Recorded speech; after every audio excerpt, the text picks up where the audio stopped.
Hello friends, அனைவருக்கும் வணக்கம். இந்த வீடியோவில் எஸ்சிடி எக்ஸாம் சிவில் லிஸ்ட்டுக்கான சான்றிதழ் பதிவேற்றம் தொடர்பான சில முக்கிய தகவல் தான் பார்க்க போகிறோம். வீடியோ கடைசி வரை ஸ்கிப் பண்ணால் பாருங்கள். இதில் முக்கியமான தகவல்கள் நிறைய கொடுத்துருக்காங்க. அதில் பார்த்திங்கன்னா சாதி சான்றிதழ், தமிழ் வழியில் படித்தவர்களுக்கான சான்றிதழ் எல்லாம் கரெக்டாக வாங்கியிருக்கீங்களா அப்படிங்கிறத செக் பண்ணிக்கோங்க. அடுத்து மாற்றுத்திறனாளி சான்றிதழ், தடையில்லா சான்றிதழ், என்ஓசி, இது வந்து கவர்மெண்ட் போஸ்டிங்கில் இருக்கிறவங்க வாங்கக்கூடியது. அடுத்து பார்த்திங்கன்னா கடைசியாக படித்த கல்வி நிறுவனத்திலிருந்து பெற்ற நன்னடத்தை சான்றிதழ், அரசிதழ் பதிவு பெற்ற அலுவலரிடமிருந்து நன்னடத்தை சான்றிதழ். மொத்தம் 2 கான்ட்ராக்ட் சர்டிஃபிகேட் வாங்கியிருப்போம். ஏற்கனவே நம்ம ஆன்லைன் அப்ளிகேஷன் பதிவேற்றம் பண்ணும்போது இது அப்ளை பண்ணும்போது ஏற்றிருப்போம். இருந்தாலும் மற்ற சர்டிஃபிகேட்லாம் கரெக்டாக இருக்குது அப்படிங்கிறத செக் பண்ணணும். இதில் ஃபஸ்ட்டாக பார்த்திங்கன்னா சாதி சான்றிதழ். இது போக நம்ம என்னென்ன சான்றிதழ் பதிவேற்றம் பண்ணணும் அப்படிங்கிறத குறித்தும் இதுக்கு முன்னாடி ஒரு வீடியோ கொடுத்துருந்தோம். இப்போ அதையும் கடைசியில் மறுபடியும் பார்த்துடலாம். இப்போ முக்கியமாக சாதி சான்றிதழ் இதிலேருந்து பார்க்கலாம். ஜாதி சான்றிதழை பொறுத்த மட்டில் வகுப்பு வாரியான இடஒதுக்கீட்டை கோருவதற்கு விண்ணப்பதாரர்கள் பின்வரும் தமிழ்நாடு அரசு அதிகாரிகளிடமிருந்து சாதி சான்றிதழை பெற்றிருத்தல் வேண்டும் அப்படின்ட்டு இருக்காங்க. யார் யார்கிட்ட பெற்றிருக்கணும் அப்படின்னு பாருங்கள். 11/11/1989 பிறகு சான்றிதழ் வழங்கப்பட்டிருந்தால் எஸ்டி கம்யூனிட்டி வருவாய் கோட்டாட்சியரிடம் பெற்றிருக்க வேண்டும். அடுத்து SC/SCA கம்யூனிட்டி விண்ணப்பதாரின் சொந்த தாலுகாவின் தாசில்தார்.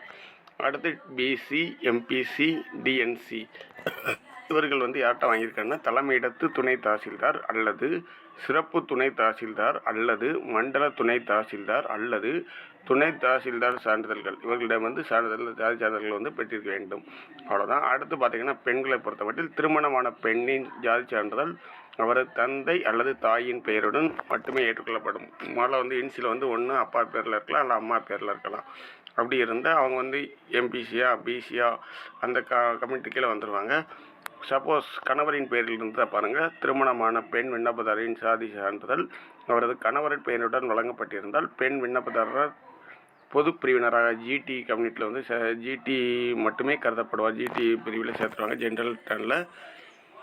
அடுத்து வேறு எந்த மாநில அல்லது யூனியன் பிரதேச அதிகாரிகளால் வழங்கப்படும் ஜாதி சான்றிதழ்கள் 69% வகுப்பு வாரி இடஒதுக்கீட்டில் பரிசீலிக்கப்படாமல் பொது பிரிவினர் அதுவும் GT கீழே மட்டும்தான் கருதப்படும் கொடுத்துருக்காங்க. மேலும் விவரங்களுக்கு விண்ணப்பதாரர்களுக்கான வழிமுறைகள் 10/14 பார்க்கவும் கொடுத்துருக்காங்க. அது கீழே கொடுத்துருக்காங்க. நீங்கள் மேலும் வேணால் செக் பண்ணிக்கோங்க. இதுவே போதுமான தகவல்.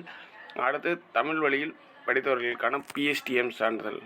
தமிழ் வழி சான்றிதழ் பொறுத்த மட்டில் இடைநிலை ஆசிரியர் பதவிக்கு தமிழ் வழியில் படித்த விண்ணப்பதாரர்கள் PSTM பிரிவின் கீழ் இடஒதுக்கீடு கோரும் விண்ணப்பதாரர்கள் தமிழ் வழி பட்டப்படிப்பு சான்றிதழை பரிந்துரைக்கப்பட்ட வடிவத்தில் இணைப்பு 1, 2 and 3 சமர்ப்பிக்க வேண்டும். அரசாணை நிலை எண் 82 அதற்கான ஆணை கொடுத்துருக்காங்க.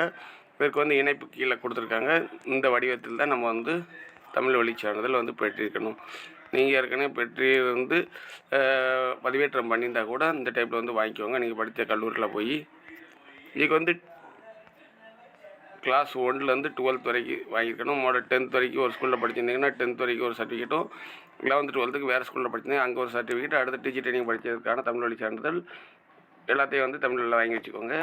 இல்லை 4-5 ஸ்கூலில் படிச்சிங்கன்னா எது வரைக்கும் எந்த ஸ்கூலில் படிச்சிங்களோ தனித்தனியாக நீங்கள் கண்டிப்பாக வாங்கி வச்சுக்கணும். இப்போ தமிழ் வழி படித்ததற்கான சான்றிதழ் இதில் தான் நம்ம பிரிண்ட் எடுத்து சைன் வாங்கி நம்ம சமர்ப்பிக்கணும்னு சொல்லியிருக்காங்க.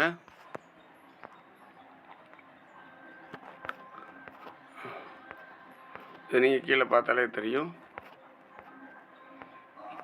தமிழ் வழியில் படித்ததற்கான சான்றிதழ் ஒன்று 10th, ஒன்று 12th அப்படி கொடுத்துருப்பாங்க. தேர்வர் வெவ்வேறு படிப்புகளை வெவ்வேறு நிறுவனங்களில் நிறைவு செய்துள்ளார் எனில் தான் படிப்பினை நிறைவு செய்த ஒவ்வொரு நிறுவனத்திலும் தனித்தனியாக சான்றிதழை பெற வேண்டும். நம்ம ஸ்கூலில் பெறதுக்கு இணைப்பு 1ல் கொடுத்துருக்காங்க. தமிழ் வழி பெறதுக்கான சான்றிதழுக்கான விண்ணப்ப படிவம்.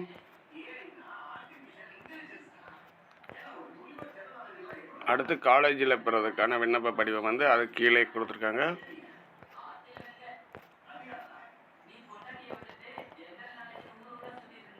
இந்த இருக்குது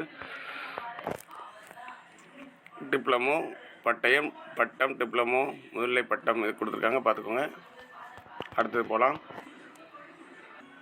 அடுத்து தமிழ் வழி சான்றிதழ் பற்றி தெளிவாக பார்த்தாச்சு. அடுத்து மாற்றுத்திறனாளி சான்றிதழ். மாற்றுத்திறனாளிகள் பிரிவின் கீழ் இடஒதுக்கீடு கோரும் விண்ணப்பதாரர்கள் உரிய அலுவலர்களால் வழங்கப்பட்ட மாற்றுத்திறனாளி சான்றிதழுடன் கூடிய அடையாள அட்டை மற்றும் அதற்குரிய புத்தகத்தை பதிவேற்றம் செய்யணும். ஆதரவற்ற விதவை DW சான்றிதழ். இது வந்து எப்படி வாங்கன்னு பார்த்தீங்கன்னா, ஆதரவற்ற விதவைகளின் கீழ் இடஒதுக்கீடு கோரும் விண்ணப்பதாரர்கள் வருவாய் கோட்ட அலுவலர் அல்லது உதவி ஆட்சியர் அல்லது சம்பந்தப்பட்ட துணை ஆட்சியர் வழங்கிய சான்றிதழ்களை வந்து பதிவேற்றம் செய்ய வேண்டும்.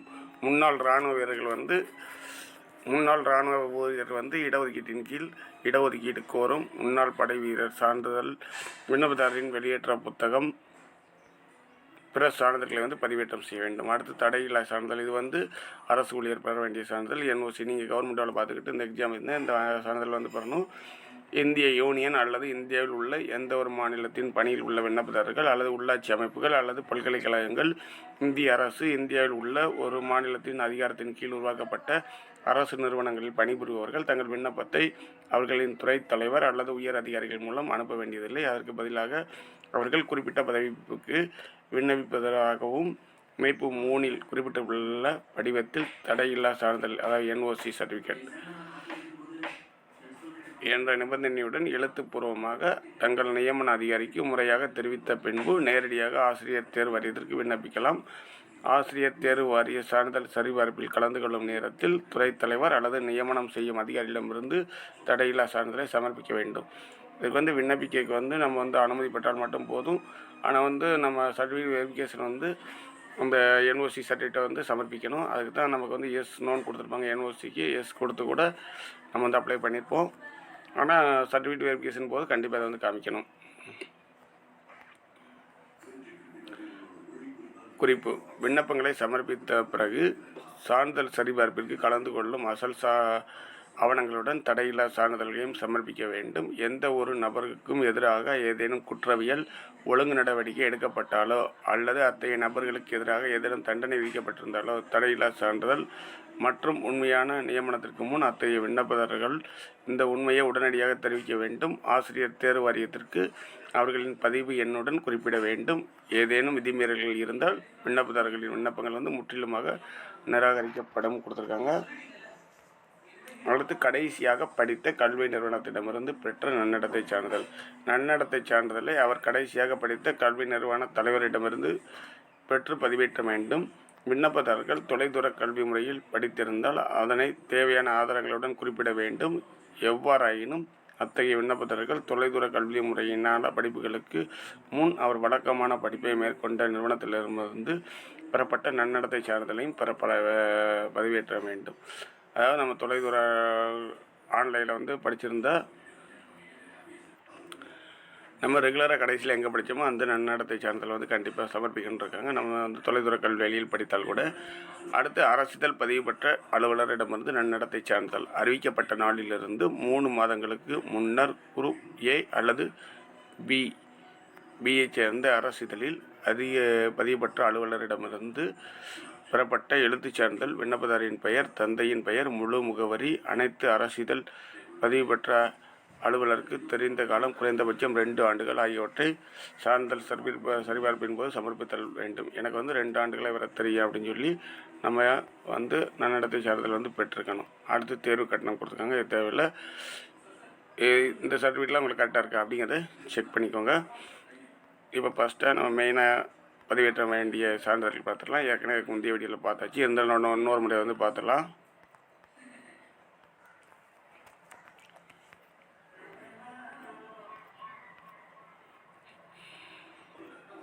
ஏற்கனவே சொன்ன சான்றிதழ்கள்லாம் கரெக்டாக இருக்கா அப்படிங்கிறத செக் பண்ணிக்கோங்க. நம்ம வந்து சர்டிஃபிகேட் வெரிஃபிகேஷனுக்கு போது என்னென்ன சர்டிஃபிகேட்லாம் கரெக்டாக இருக்குன்னு பார்த்தீங்கன்னா 10th mark sheet, 12th mark sheet, அடுத்து டீச்சர் ட்ரைனிங் முடிச்சிருப்போம்ல அதனுடைய சர்டிஃபிகேட், அடுத்து BEL ET 4 ஆண்டுகள் அதற்கு சமமானவை, அதனுடைய ஒருங்கிணைந்த மதிப்பெண் பட்டியல், பட்டப்படிப்பு சான்றிதழ் அல்லது தற்காலிக சான்றிதழ் அதற்குரியது, சம்பந்தப்பட்ட பாடத்தில் அல்லது அதற்கு சமமான பாடம், இளநிலை பட்டம் வந்து ஒருங்கிணைந்த மதிப்பெண் பட்டியல் அல்லது பட்டப்படிப்பு சான்றிதழ் அல்லது தற்காலிக சான்றிதழ் வந்து பெற்றிருக்கணும். அதாவது DTEDக்கு சமமான இளநிலை பட்டம், அதற்கான மதிப்பெண் பட்டியல், பட்டப்படிப்பு சான்றிதழ்லாம் வாங்கியிருக்கணும். அடுத்து ஆசிரியர் தகுதி தேர்வு சான்றிதழ் 1, ஆசிரியர் தகுதி தேர்வு பேப்பர் 1ல் வெற்றி பெற்றக்கான சான்றிதழ். இது போக வேறு என்னென்ன அப்படிங்கிறத கண்டிப்பாக பார்த்துட்டோம். இந்த வீடியோ வந்து உங்களுக்கு பயனுள்ளதாக இருக்குன்னு நினைக்கிறேன். இந்த வீடியோ பயனுள்ளதாக இருந்தால் மற்றவங்களுக்கு ஷேர் பண்ணுங்கள். வீடியோ பிடிச்சிருந்தால் லைக் பண்ணுங்கள். தேங்க்யூ. மற்றொரு வீடியோவில் இது போன்ற பயனுள்ள தகவலுடன் சந்திப்போம். நன்றி.